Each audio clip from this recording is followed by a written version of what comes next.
Hello friends, welcome to Xmart study 2.0 YouTube channel. साथियों, आज के इस वीडियो में देखेंगे 151 क्वेश्चन भारत के संविधान के। साथियों, ये वो क्वेश्चन है जो पूछा जाता है। देखिए, परीक्षाओं में जो बार बार पूछा जाने वाला क्वेश्चन है, मैंने सारे क्वेश्चन को इस वीडियो में ऐड कर दिया है। टोटल 151 क्वेश्चन हैं।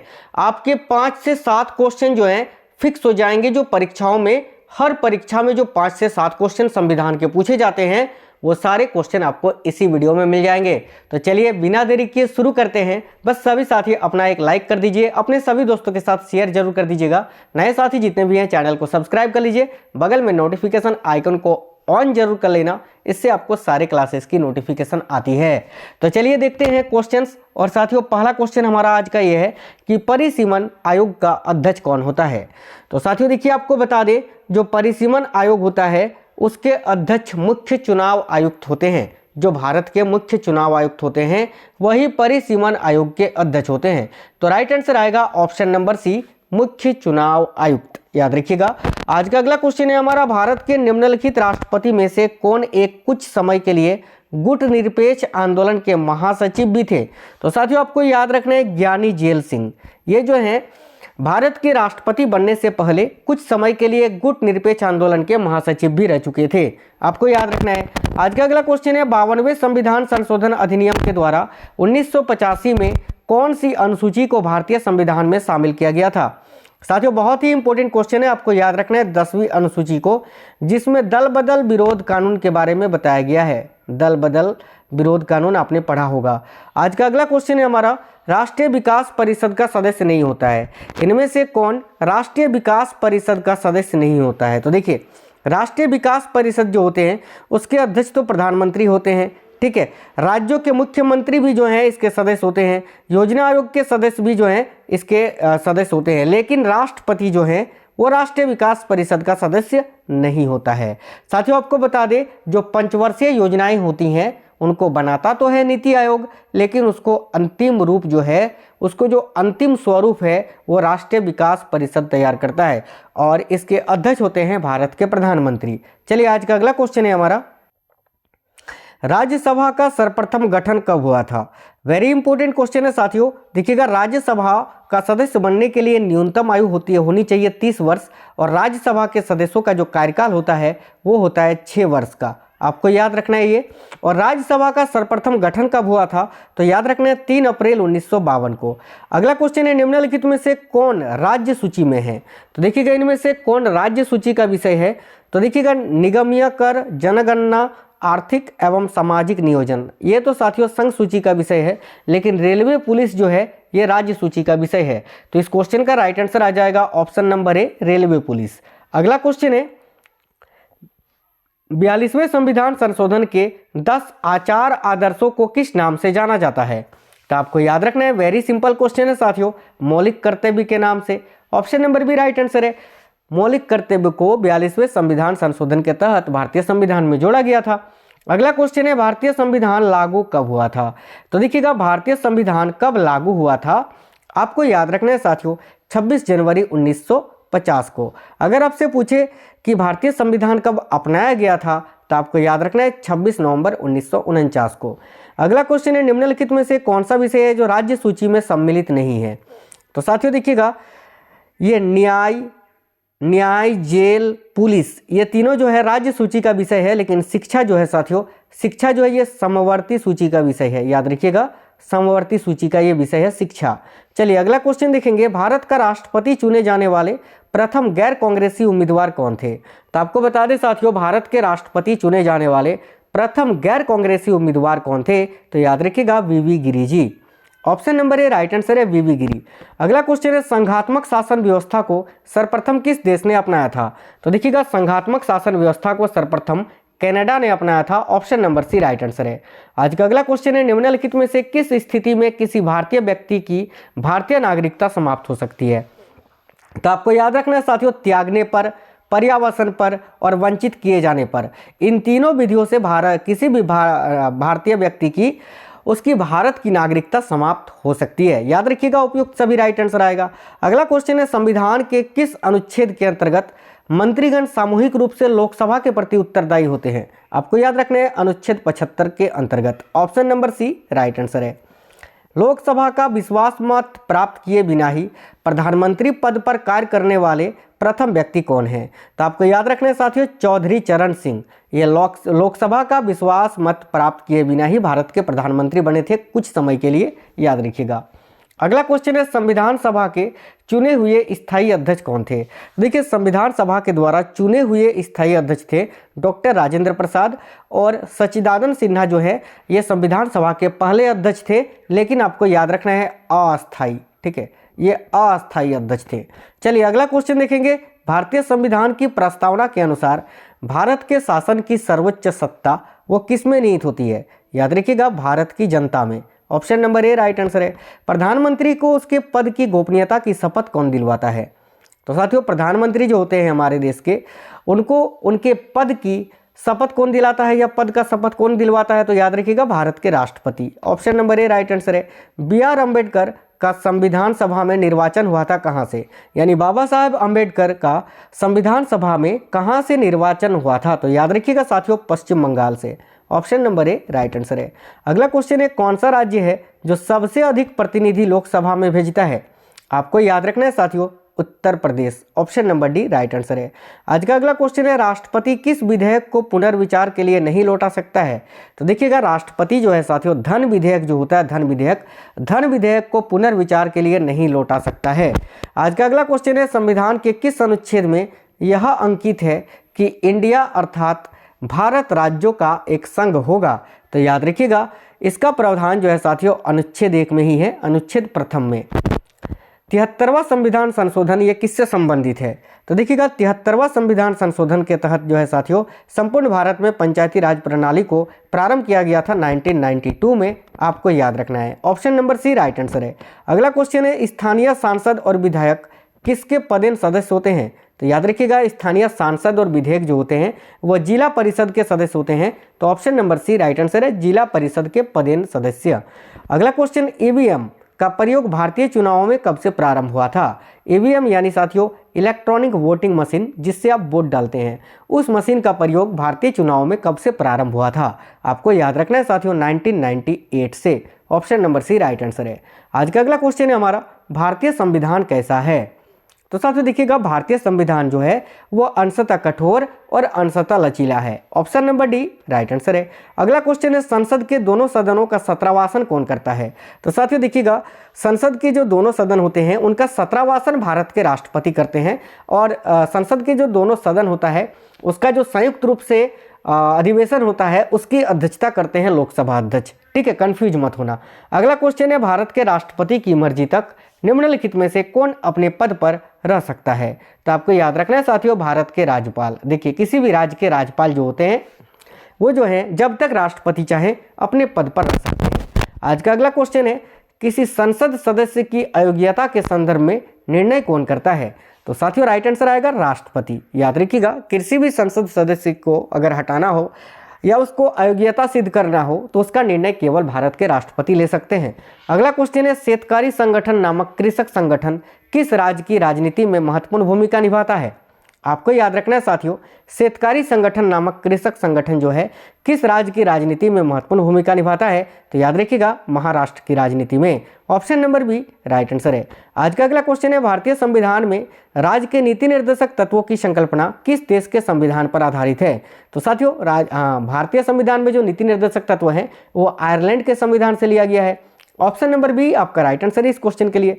आज का अगला क्वेश्चन है, संसद द्वारा प्रस्ताव पारित होने पर किसी राज्य में राष्ट्रपति शासन एक बार में कितने समय के लिए लागू होता है?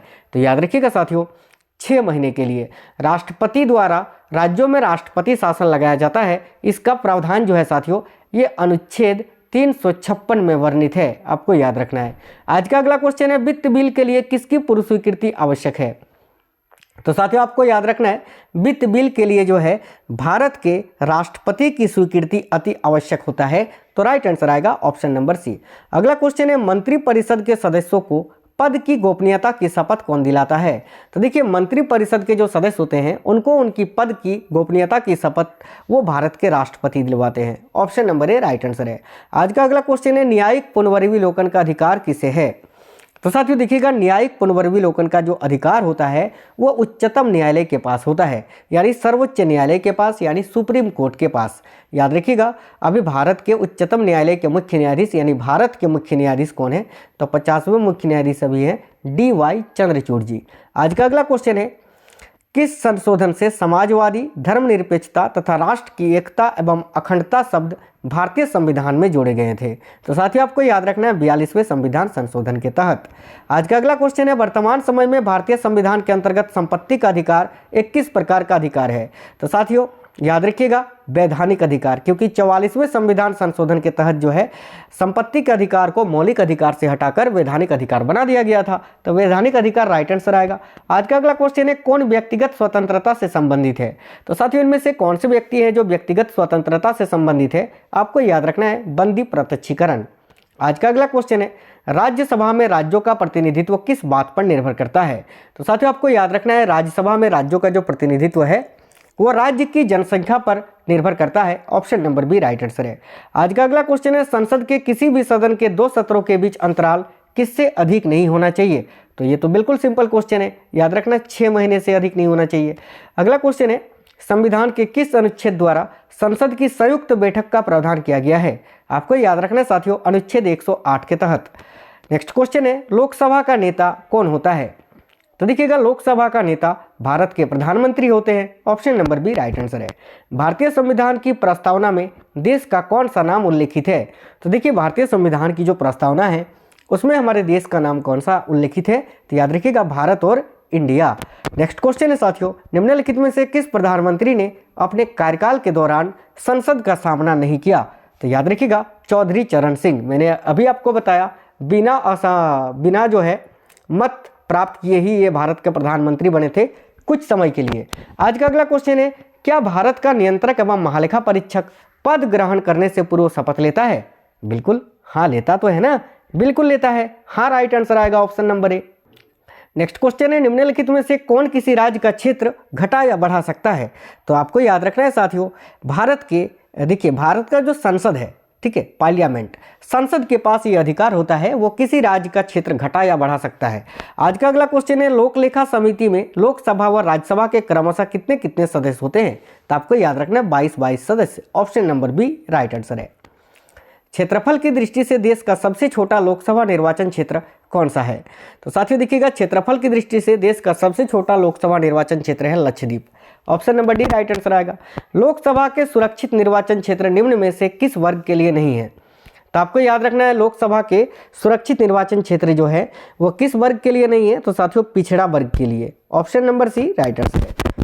देखिए भारत के किस एकमात्र संघ राज्य क्षेत्र का अपना उच्च न्यायालय है? यानी भारत का कौन सा एकमात्र ऐसा केंद्र शासित प्रदेश है जिसका अपना उच्च न्यायालय है? आपको याद रखना है साथियों Delhi. Option number D right answer है। भारतीय नागरिकों के मूल कर्तव्यों का विवरण संविधान के किस भाग में दिया गया है? तो याद रखिएगा साथियों भाग 4 के क में। अगला क्वेश्चन है निम्नलिखित में से किस याचिका का शाब्दिक अर्थ होता है हम आदेश देते हैं? वेरी इंपॉर्टेंट क्वेश्चन है, आपको याद रखना है परमादेश का। अगला क्वेश्चन है संघ शासित क्षेत्रों के लिए प्रशासकों की नियुक्ति कौन करता है? तो देखिए जो केंद्र शासित प्रदेश होते हैं उनके लिए प्रशासकों की नियुक्ति कौन करते हैं? तो याद रखिएगा राष्ट्रपति। Option number A right answer है। समाजवाद का अर्थ क्या होता है? तो साथियों देखिएगा समाजवाद का अर्थ होता है सामाजिक न्याय। Option number C right answer आएगा।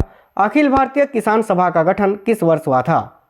वेरी इंपॉर्टेंट क्वेश्चन है और आपको याद रखना है साथियों अखिल भारतीय किसान सभा का गठन जो है वो 1936 ईस्वी में हुआ था, 1936 में।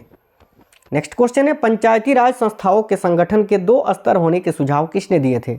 आपको याद रखना है अशोक मेहता समिति ने, यानी अशोक मेहता समिति के द्वारा पंचायती राज संस्थाओं के संगठन के 2 स्तर होने के सुझाव दिया गया था। अगला क्वेश्चन है उपराष्ट्रपति को उसके कार्यकाल की समाप्ति से पूर्व पद से हटाने का अधिकार किसको है? तो साथियों देखिएगा उपराष्ट्रपति को उसके कार्यकाल की समाप्ति से पूर्व पद से हटाने का अधिकार जो है वो संसद के पास होता है। साथियों ये क्वेश्चन आप किसी भी गवर्नमेंट एग्जाम की तैयारी कर रहे हैं सभी एग्जाम्स के लिए बहुत ही इंपॉर्टेंट है। तो देखिएगा, लोकसभा द्वारा पारित धन विधेयक राज्यसभा को प्राप्त होने के कितने दिनों के भीतर लोकसभा को वापस लौटाना पड़ता है? आपको याद रखना है साथियों, 14 दिनों के भीतर। वेरी इंपॉर्टेंट क्वेश्चन है, याद रखिएगा।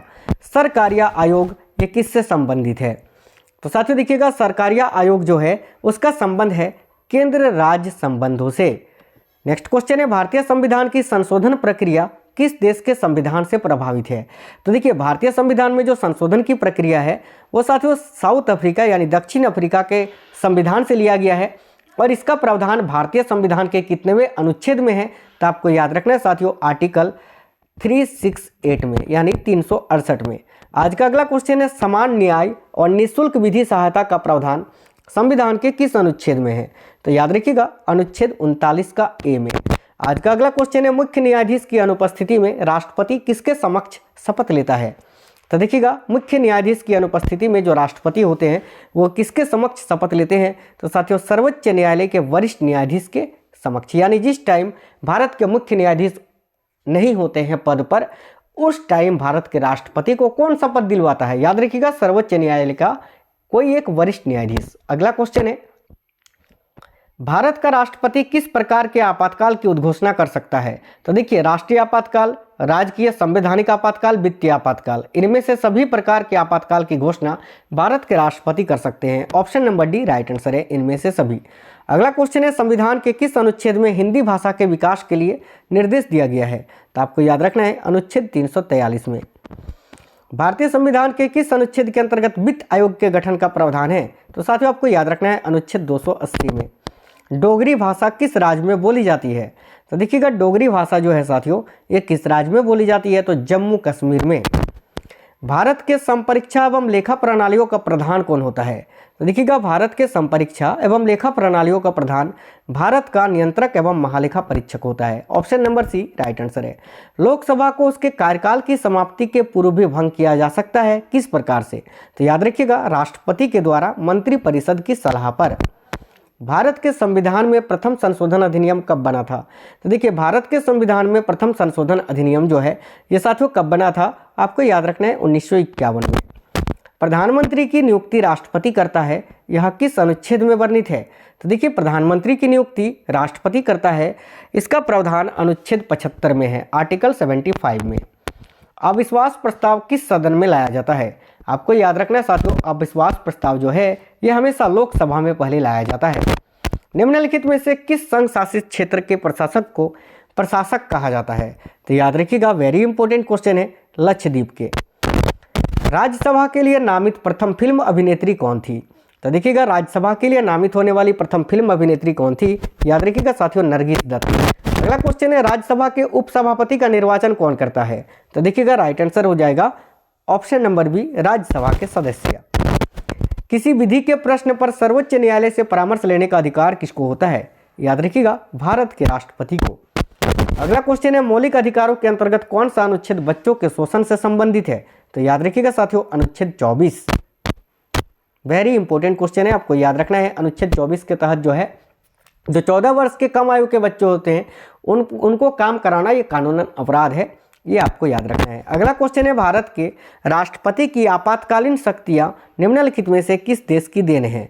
तो याद रखिएगा, जर्मनी के बीमर संविधान की। Option number C right answer है। देखिएगा, राष्ट्रपति के चुनाव में विवाद होने पर किसकी सलाह ली जाती है? तो साथियों, राष्ट्रपति के चुनाव में जब कोई विवाद होता है तो उस पर सर्वोच्च न्यायालय की सलाह ली जाती है। Option number C right answer है। अगला क्वेश्चन है, लोकसभा में अनुसूचित जाति एवं जनजातियों के लिए सीटों का आरक्षण संविधान के किस अनुच्छेद में उपबंधित है? तो आपको याद रखना है साथियों, अनुच्छेद 330 में। नेक्स्ट क्वेश्चन है, अंडमान एवं निकोबार द्वीप समूह किस उच्च न्यायालय के क्षेत्राधिकार में आते हैं? तो याद रखिएगा, कलकत्ता उच्च न्यायालय के। नेक्स्ट क्वेश्चन है, विधान परिषद की एक वर्ष में कम से कम कितनी बैठकें होना अनिवार्य हैं? तो देखिए, विधान परिषद की एक वर्ष में कम से कम जो है 2 बैठकें होना अनिवार्य हैं, आपको याद रखना है। किसकी अनुमति के बिना राज्य की विधानसभा में कोई धन विधेयक पेश नहीं किया जा सकता? तो आपको याद रखना है साथियों, किसकी अनुमति के बिना? तो याद रखिएगा, राज्यपाल की अनुमति के बिना। Option number A right answer आएगा। 2 अवधि के लिए भारत के राष्ट्रपति कौन थे?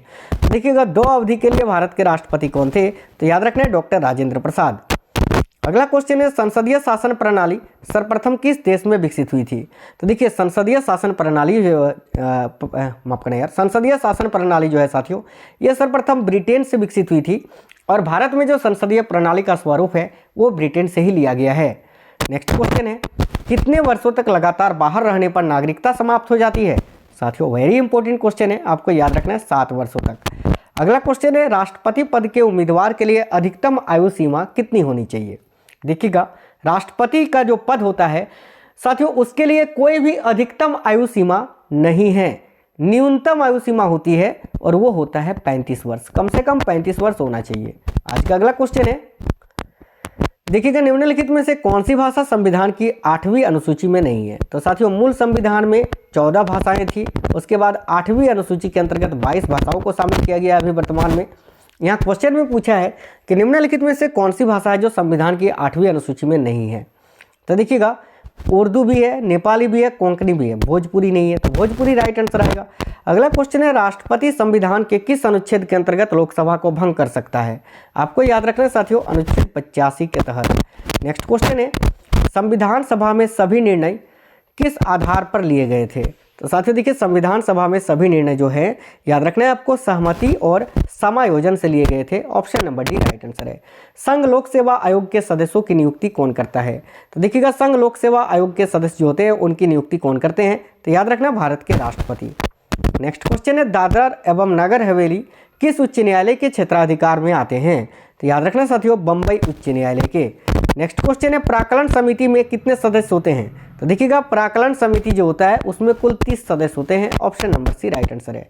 1938 में किस व्यक्ति ने वयस्क मताधिकार के आधार पर संविधान सभा के गठन की मांग की थी। याद रखिएगा साथियों पंडित जवाहरलाल नेहरू जी ने।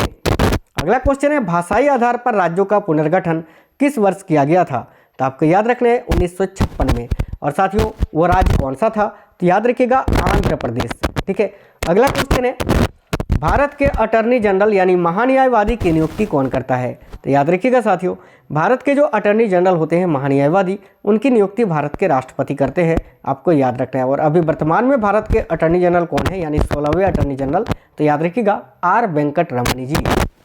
राष्ट्रपति लोकसभा में आंग्ल भारतीय समुदाय के कितने व्यक्तियों को प्रतिनिधित्व न होने की स्थिति में मनोनीत कर सकता है। तो याद रखिएगा 2, लेकिन अब इस प्रावधान को हटा दिया गया है। पहले जो राष्ट्रपति 2 आंग्ल यानी एंग्लो इंडियंस को ये मनोनीत करते थे लोकसभा में, अभी इस विधि को हटा दिया गया है। लेकिन याद रखना 2 एंग्लो इंडियंस को मनोनीत कर सकते थे पहले। अगला क्वेश्चन है भारतीय संविधान में कुल कितनी अनुसूचियां हैं। इस क्वेश्चन का आंसर आप लोग कमेंट बॉक्स में कमेंट करके बता दीजिए साथियों कि वर्तमान में भारतीय संविधान में कितनी अनुसूचियां हैं। चलिए आज का अगला क्वेश्चन है राज्य के शासन का वास्तविक अध्यक्ष कौन होता है। तो देखिएगा राज्य के शासन का वास्तविक अध्यक्ष कौन होते हैं। तो याद रखिएगा मुख्यमंत्री। नेक्स्ट क्वेश्चन है किस वर्ष से भूतपूर्व संसद सदस्यों के लिए पेंशन की व्यवस्था लागू की गई थी। तो याद रखिएगा किस वर्ष से। तो 1976 से। अगला क्वेश्चन है किस संवैधानिक संशोधन द्वारा नगर पालिका विधेयक पारित हुआ। तो देखिएगा राइट आंसर हो जाएगा साथियों 74वां संविधान संशोधन के द्वारा। नेक्स्ट क्वेश्चन है देखिएगा सभी साथी वेरी इंपॉर्टेंट क्वेश्चन है। अभी और 50 क्वेश्चन है हमारे। तो भारतीय संविधान को आप किस प्रकार वर्णन करेंगे।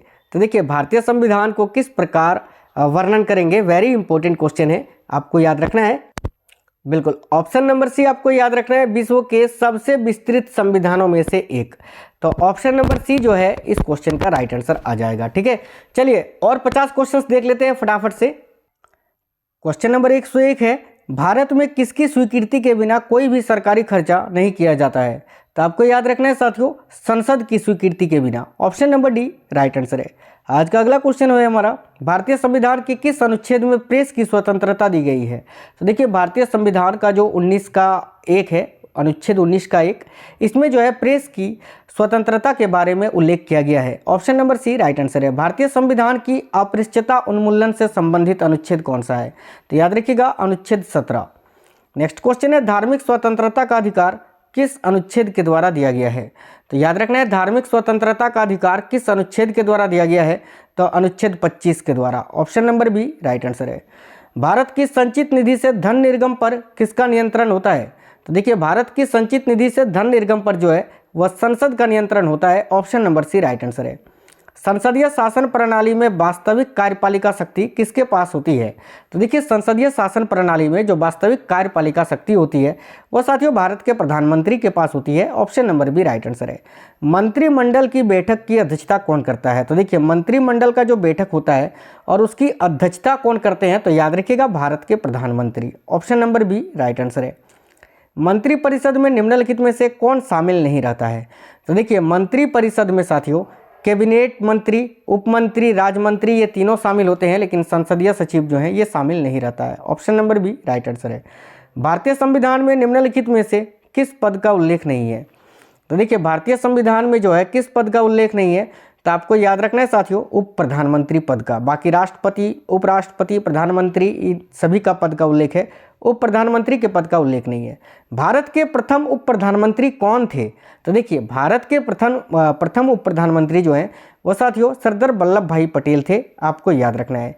आज का अगला क्वेश्चन है स्वतंत्र भारत के प्रथम लोकसभा अध्यक्ष कौन थे? तो देखिए स्वतंत्र भारत के प्रथम लोकसभा अध्यक्ष कौन थे? आपको याद रखना है साथियों गणेश वासुदेव मावलंकर यानी जीबी मावलंकर। अगला क्वेश्चन है लोकसभा का सचिवालय जो है वो किसके प्रत्यक्ष पर्यवेक्षक एवं नियंत्रण में कार्य करता है?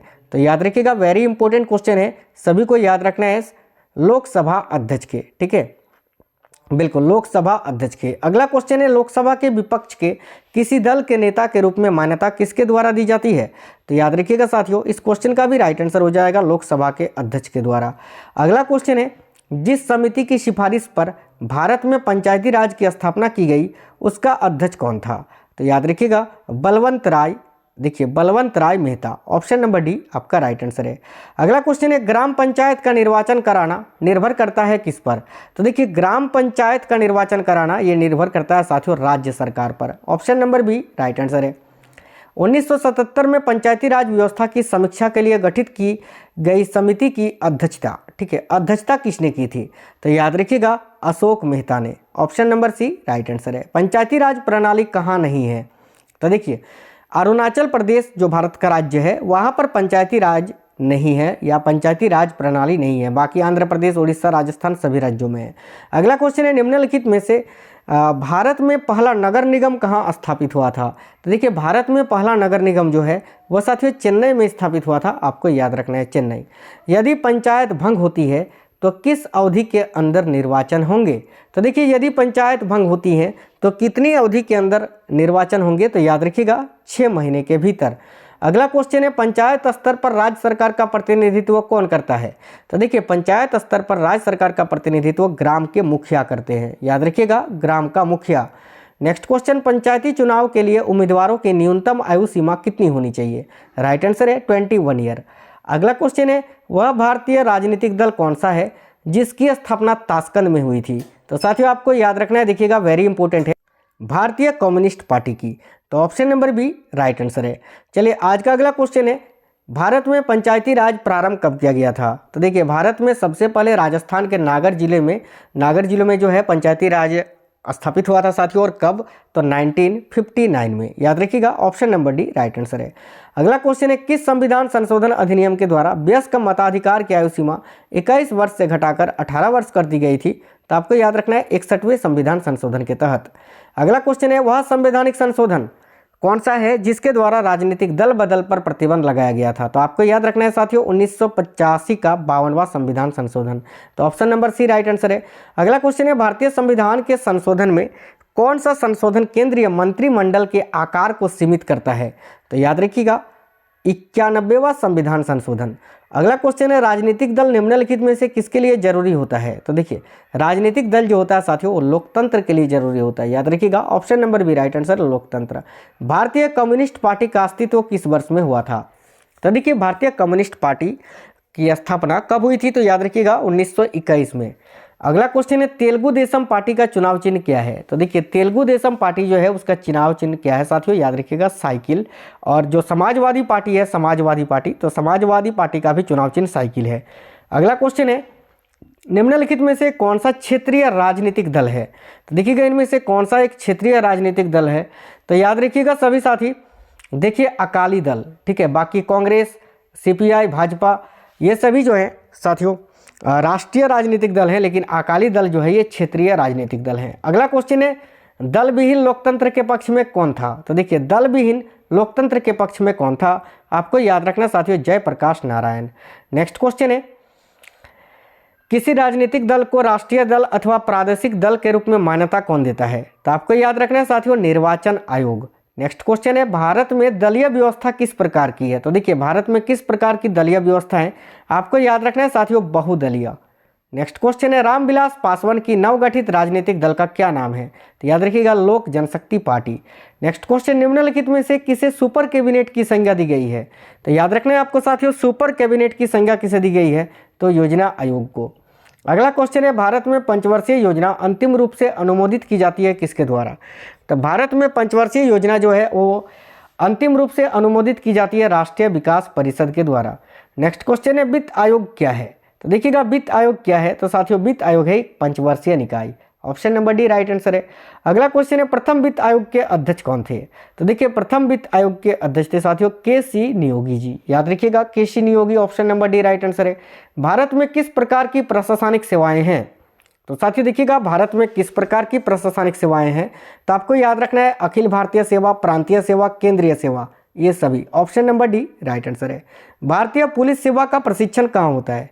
तो देखिएगा भारतीय पुलिस सेवा का प्रशिक्षण साथियों हैदराबाद में होता है। Option number B right answer है। अखिल भारतीय सेवाओं की नियुक्ति की जाती है किसके द्वारा?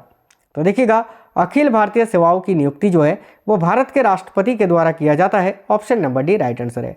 आज का अगला क्वेश्चन है संघ लोक सेवा आयोग के अध्यक्ष के अलावे कितने सदस्य होते हैं? तो अध्यक्ष के अलावे 9 और अध्यक्ष को लेकर कितना होता है? तो याद रखिएगा 10। ठीक है। अगला क्वेश्चन है संघ लोक सेवा आयोग का अध्यक्ष अपना त्यागपत्र किसको सौंपता है? तो साथियों आपको याद रखना है भारत के राष्ट्रपति को। आज का अगला क्वेश्चन है हमारा भारत की निर्वाचन पद्धति निम्न में से किस देश के निर्वाचन पद्धति के अनुरूप है? तो आपको याद रखना है ब्रिटेन के। ऑप्शन नंबर सी आपका राइट आंसर है। भारतीय संविधान के किस अनुच्छेद में निर्वाचन आयोग का वर्णन है? तो साथियों देखिएगा भारतीय संविधान के किस अनुच्छेद में निर्वाचन आयोग का वर्णन है? तो अनुच्छेद 324 में। नेक्स्ट क्वेश्चन है भारत में प्रथम आम चुनाव किस वर्ष किए गए थे? तो देखिए भारत में प्रथम आम चुनाव जो है वो साथियों 51-52 में किए गए थे, 1951-52 में। आपको याद रखना है। आज का अगला क्वेश्चन है हमारा भारत में पहली बार महिलाओं को मताधिकार कब प्राप्त हुआ था? यानी भारत में पहली बार महिलाओं को वोट देने का अधिकार कब प्राप्त हुआ था? आपको याद रखना है साथियों 1926 ईस्वी में। देखिएगा सरकारिया आयोग जो है ये किससे संबंधित है? तो केंद्र राज्य संबंधों से। और आज का हमारा अंतिम क्वेश्चन है कि संवर्ती सूची का विषय इनमें से कौन सा है? तो देखिएगा संवर्ती सूची का विषय इनमें से कौन सा है? तो आपको याद रखना है साथियों समाचार पत्र। Option number B right answer आएगा। साथियों टोटल 151 क्वेश्चन इस वीडियो में आपको करा दिए। ये क्वेश्चन बहुत ही इंपॉर्टेंट है, ये वो क्वेश्चन है जो परीक्षाओं में पूछे जाते हैं। तो ये वीडियो आपको कैसा लगा है आप हमें कमेंट बॉक्स में कमेंट करके जरूर बताइए। वीडियो को सभी साथी लाइक कर दीजिए और चैनल को सब्सक्राइब करके बेल आइकन को जरूर ऑन कर लेना ताकि आपको सारे क्लासेस की नोटिफिकेशन आए। साथियों चैनल के अंदर मैंने बहुत सारी टॉपिक वाइज वीडियोस अपलोड कर दी हैं, अगर आप लोगों ने नहीं देखा है तो जाइए और देख लीजिए। चलिए तो मिलते हैं नेक्स्ट वीडियो में, तब तक स्वस्थ रहें। जय हिंद साथियों, वंदे मातरम।